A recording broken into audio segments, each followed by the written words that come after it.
Heboh di media sosial, Wakil Presiden Gibran Rakabuming Raka mengundang perwakilan pengemudi ojol di Istana Wakil Presiden, Jakarta pada Minggu sore, 31 Agustus.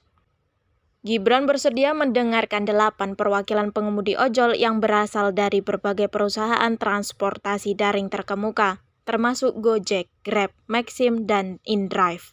Dalam rekam video @keluhkesahojol.id, Wakil Presiden Gibran terlihat mengenakan kemeja batik berwarna coklat kuning, duduk bersama para pengemudi ojol mengelilingi meja bundar. Suasana pertemuan berlangsung akrab dan santai, di mana para pengemudi yang mengenakan seragam masing-masing menikmati hidangan ringan dan minuman. Gibran menunjukkan sikap mendengarkan yang penuh perhatian, sesekali menganggukkan kepala saat para pengemudi ojol yang umumnya berusia parubaya menyampaikan pandangan dan keluh kesah mereka. Mantan wali kota Solo ini juga terlihat membaca selembar kertas yang diserahkan oleh salah seorang perwakilan ojol, menandakan keseriusannya dalam menyerap setiap masukan. Pertemuan yang berlangsung selama setidaknya 1 jam ini menegaskan komitmen pemerintah untuk mendekatkan diri dengan rakyat dan memahami langsung permasalahan yang ada di lapangan. Diharapkan dialog semacam ini dapat menjadi landasan bagi kebijakan yang lebih inklusif dan responsif terhadap kebutuhan masyarakat. Pertemuan Wakil Presiden Gibran dengan perwakilan ojol berlangsung di tengah dinamika politik dan sosial. Pada hari yang sama, Presiden Prabowo Subianto bersama 8 pimpinan partai politik mengeluarkan pernyataan bersama menanggapi aksi demonstrasi di Jakarta dan sejumlah daerah. Namo Buddhaya, salam kebajikan, rahayu-rahayu.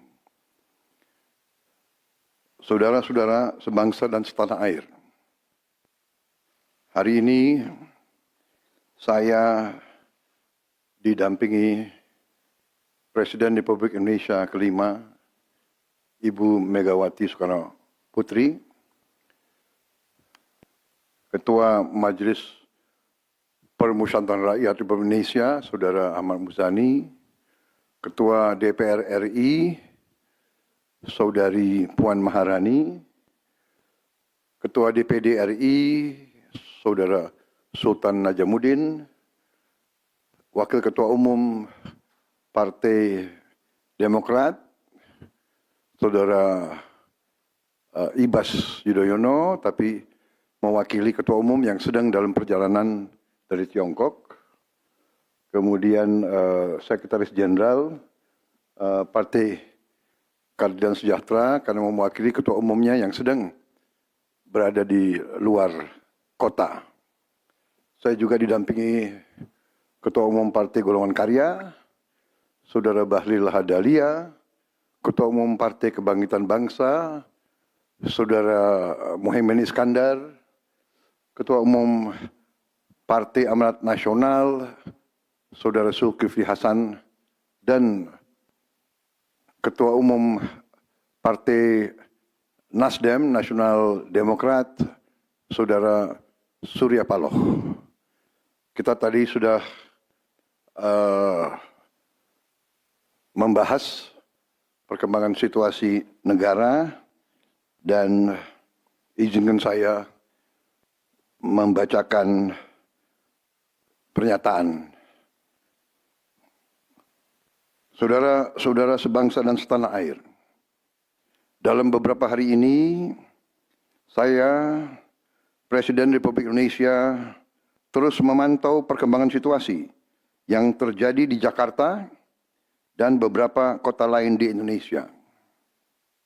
Negara menghormati dan terbuka terhadap kebebasan penyampaian pendapat dan aspirasi yang murni dari masyarakat. Terhadap petugas yang kemarin melakukan kesalahan ataupun pelanggaran, saat ini kepolisian negara Republik Indonesia telah melakukan proses pemeriksaan. Ini telah saya minta dilakukan dengan cepat, dengan transparan, dan dapat diikuti secara terbuka oleh publik. Dalam rangka menyikapi apa yang menjadi aspirasi murni dari masyarakat, saya menerima laporan dari para ketua umum partai politik bahwa mereka telah mengambil langkah tegas terhadap anggota DPR masing-masing terhitung sejak hari Senin 1 September 2025, yaitu terhadap anggota DPR masing-masing yang telah mungkin menyampaikan pernyataan-pernyataan yang keliru. Kemudian para pimpinan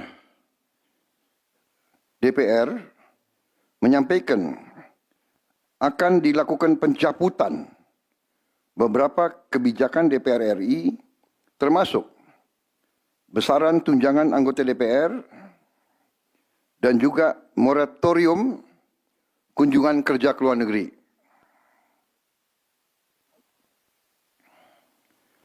Langkah tegas tadi yang dilakukan ketua umum partai politik adalah mereka masing-masing dicabut dari keanggotanya di DPR RI. Dan juga para pimpinan DPR telah berbicara dan para ketua umum partai juga sudah menyampaikan melalui ketua fraksi masing-masing bahwa para anggota DPR harus selalu peka dan selalu berpihak kepada kepentingan rakyat. Kami menghormati kebebasan berpendapat seperti diatur dalam United Nations International Covenant on Civil and Political Rights, pasal 19, dan Undang-Undang Nomor 9 tahun 1998. Penyampaian aspirasi bisa dilakukan secara damai.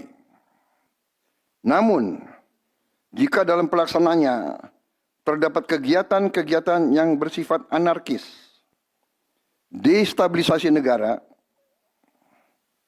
merusak atau membakar fasilitas umum, sampai adanya korban jiwa,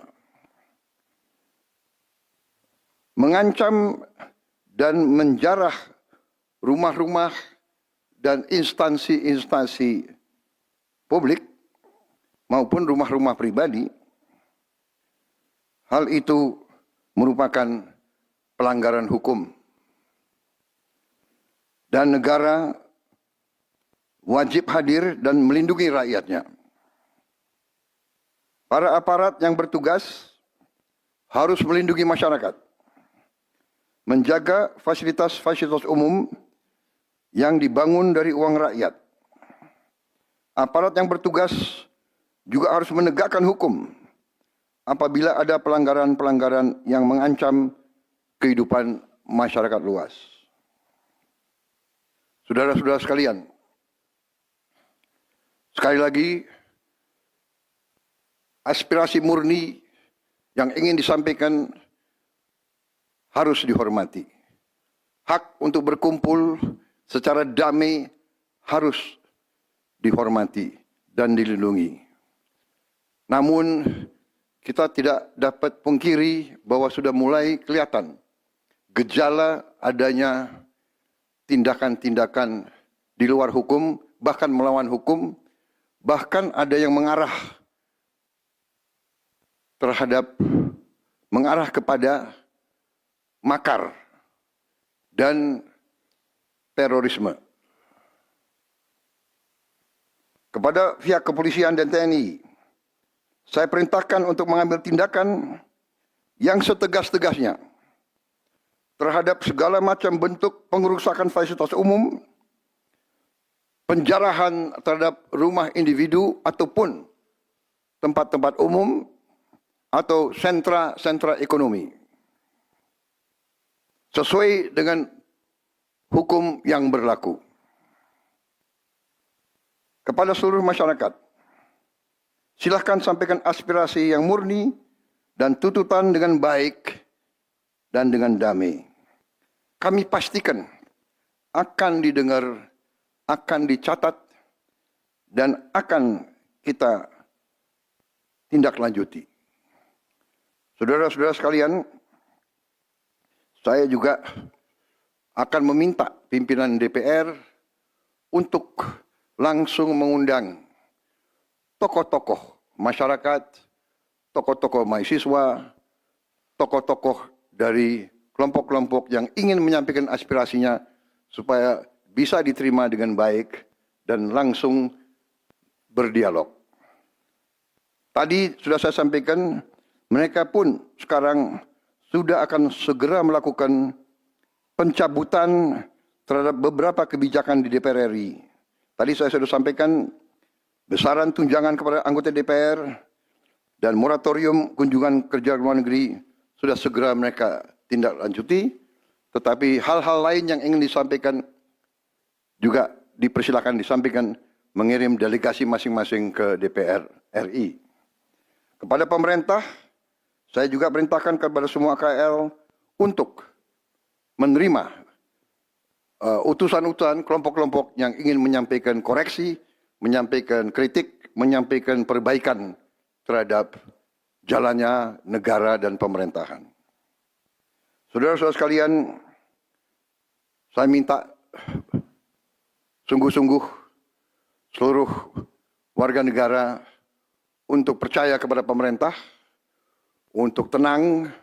Pemerintah yang saya pimpin dengan semua partai politik, termasuk partai yang di luar pemerintahan, kami bertekad untuk selalu memperjuangkan kepentingan rakyat dan bangsa, termasuk rakyat yang paling kecil, rakyat yang paling tertinggal.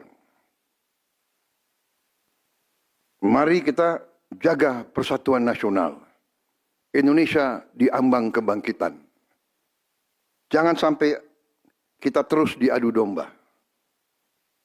Suarakan aspirasi dengan baik dan damai, tanpa merusak, tanpa kekerasan, tanpa penjarahan, tanpa kerusuhan, tanpa perbuatan yang merugikan fasilitas umum. Kalau merusak fasilitas umum, itu artinya merusak dan menghamburkan uang rakyat.